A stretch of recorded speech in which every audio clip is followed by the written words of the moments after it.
माता की ये तो वो कहेलन, लेकिन है दास का कहता कैसे ये तना तकारी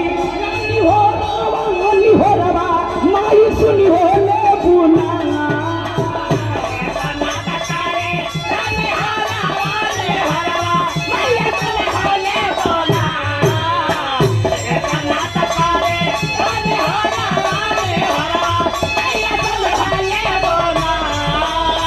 ये तना तकारी नानी हो रवा माई सुनी हो ले बुना ये माई मई हरवाली ये मैया मई हरवाली छोड़ी के पहाड़ावा अचारा वालो हई हो दे तू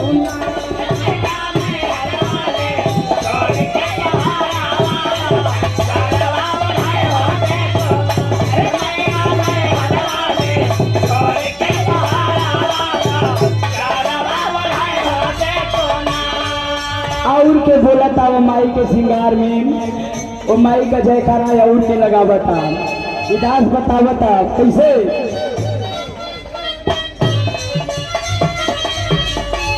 जय जय बोले लाई लाल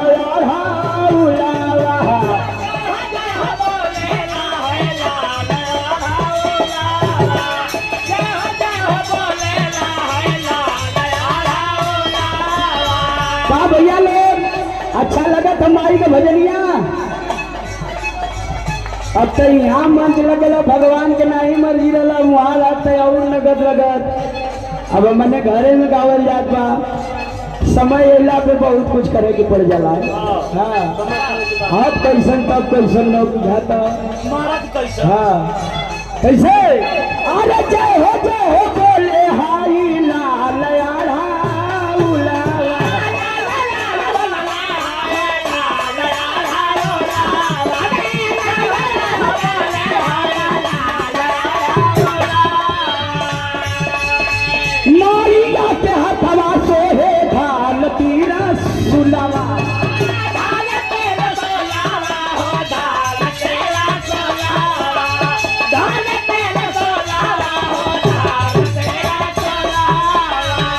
जय हो नारी अर्जुन बोले बोले हो। देखा भैया ये हमने का दुकानदारी हो। हाँ जो राती में खुले ले। हाँ सबका दुकान दिन में खुले ले हमने की दुकान राती में खुले ले।